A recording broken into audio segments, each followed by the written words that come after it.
বাংলা, কিন্তু আমি আসলে বসবাস করি, এটা আমার গ্রামের বাড়ি, আমার পৈতৃক বাড়ি, এখানে আমার পৈতৃক জায়গা সম্পত্তি আছে। আমি আসলে বসবাস করি নকলা পৌরশহরে বসবাস করি। আর এটা আপনারা যেটা দেখতে পারতেছেন, এটা হইলো আমাদের সবই পৈতৃক জমি। এবং এই যে আমার পিছনে আছে আমার একটা লেচুর বাগান।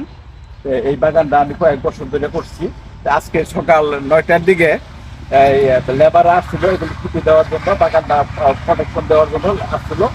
আসার পরে আমার যে প্রতিপক্ষ, যে আমার সাথে দীর্ঘদিন ধরে জমি সংক্রান্ত বিরোধ করতেছে, এবং সে আমার বাড়ির পাশেই থাকে। এই সাথে যে জমিটা তাদের তিন ভাইয়ের এটা অংশ, এটা তিন ভাইয়ের তাদের অংশ। এটা সকাল 9টার সময় লেবাররা আসে খুঁটি দেওয়ার জন্য। এখানে খুঁটি দেওয়া আসার পরে লেবারদেরকে হুমকি তামকা দিছে। মানে মূল বিষয় হলো, আমি যেটা জানতে পারছি সেটা হলো যে ইতিপূর্বে সে আমার ওইখানে একটা মানে এই কাছাকাছি আরেকটা জমি সে আমার বেদখল না দিলেও আমার জমির আইল কাইটে কিছু অংশ দখল করে নিছে। ওইটা আমাদের পৈতৃক সম্পত্তি। তো ওইটা দখল করে নিয়ে ওইখানে আমাকে যাইতে দিচ্ছে না। আমি ওইখানে বুড়ো ধান রোপণ করতে পারিনি, আমার ক্ষেতটা খাইলা পড়ে আছে। তা আজকে আমার লেবাররা আসছে, লেবারদেরকে হুমকি দমকে দিছে এবং আমাকে হুমকি দমকে দিছে। হুমকি দমকের উদ্দেশ্য হলো তাকে আমি তার বিরুদ্ধে মামলা করছি। ওই যে আমার ক্ষেত যে বাতুর কাটছে, আমার কিছু অংশ দখল করছে, আমি বুড়ো আবাদ করতে পারিনি, আমার ক্ষেতটা খালি আছে। ওটা নিয়ে আমি থানায় মামলা করছি। মামলাটা বর্তমানে কোর্টে বিচারাধীন আছে। এবং ওই মামলা করছি বললা সে বর্তমানে আমার কাছে 3 লক্ষ টাকা খরচ চাইতেছে, 3 লাখ টাকা চাঁদা চাইতেছে। যে আমার মামলা খরচ হয়েছে, আমাকে 3 লক্ষ টাকা চাঁদা না দিলে আমি এই লেচুর বাগানে ঢুকতে দেবো না। অথচ আপনি দেখতে পারতেছেন এই যে রাস্তাটা কাটাকাটি করছে, এখানে নতুন করে গাছ লাগাইছে, এই যে বাঁশের জাংলা টাংলা ফালাই রাখছে, মানে এখানে একটা প্রতিবন্ধক সৃষ্টি করছে। অথচ আপনি দেখতেছেন যে রাস্তা কিন্তু পরিষ্কার ছিল। আমি আমি আমি আসলে আমি আমি অত্যন্ত নিরুপায়।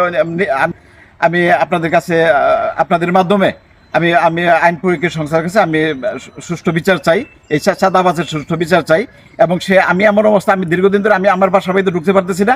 অর্থাৎ সে পাইলে আমাকে খুন করে ফেলবে, আমার পরিবার ঢুকতে পারতেছে না, আমি নিজে আমার এখানে পৈতৃক বাড়িতে ঢুকতে পারতেছি না। আমি খুবই অসহায়ের মধ্যে আছি। আমি দেশবাসীর কাছে, সাংবাদিকদের কাছে, আমি প্রশাসনের কাছে আমি সুবিচার চাই। এই ঘটনা যারা জড়িত আছে তাদের বিরুদ্ধে যেন পুলিশ প্রশাসন এবং প্রশাসন যেন একটা মানে দৃষ্টান্তমূলক একটা শাস্তির ব্যবস্থা করেন। আমি এই কামনা রাখছি। ধন্যবাদ। রাস্তা পাকা রাস্তা পর্যন্ত, এটা আমাদের পৈতৃক রাস্তা, একদম পাকা রাস্তা।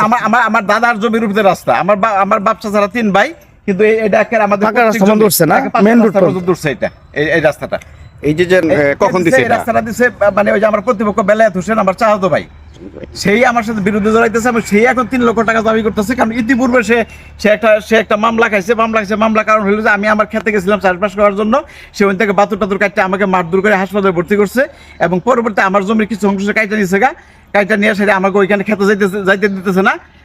তার বিরুদ্ধে আমি মামলা করার জন্য সে আজকে আমার লেবার আসছে এখানে এই করার জন্য, এই যে মানে আমার লেচুর বাগানটা ঘেরাও দেওয়ার জন্য, খুঁটি গাড়ার জন্য ওই মামলা করছি। এই জিদেশে 3 লক্ষ টাকা চাঁদা দাবি করতেছে এবং নচে যাইতে দেবেন। আপনি দেখতেছেন এই যে আজকে কিন্তু এই কাজগুলো করছে। অথচ এই রাস্তাটা আমাদের পৈতৃক রাস্তা, আমার বাপদাদার রাস্তা। এটা কারো আমাদের চাচাতো ভাইদের কারো কিনা সম্পত্তি না। আর বেলায়েত হোসেন আমার হইলে আপন চাচাতো ভাই, কিন্তু সে দীর্ঘদিন ধরে সে আমার সাথে বিরোধ করে আসতেছে।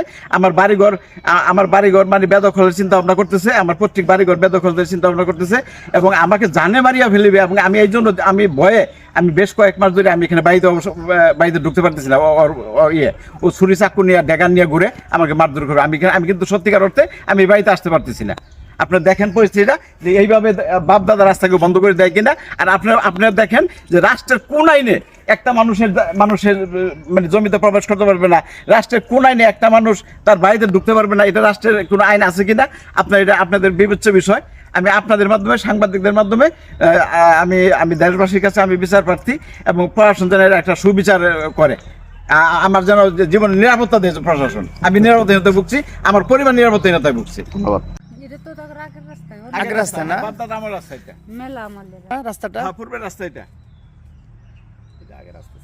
মেইন রোড পর্যন্ত না, মেইন রোড পর্যন্ত এই রাস্তা আগে থেকে ছিল মেইন রোড পর্যন্ত। তো এটা আটকাই দিল কেডা? দেওয়ার বকুলে না, ওই আটকাই দিছে। আপনার বাসা এখানে না, দেওয়ার লাগে আপনার, উনি আটকাই দিছে। কিসের জন্য আটকাই দিল? ঝগড়া, পারিবারিক ঝগড়া লাগে না। ঠিক আছে। সম্পদ ও যেহেনি পাইবো আমরা ওহেনি পাই। আমি আটকায় আর কি আছে, আটকায় উনি তো 3 বার দিচ্ছেন। ওটাই কেউ আটকায় পাইবো, আমারটাই কেউ আটকায় রাখবো।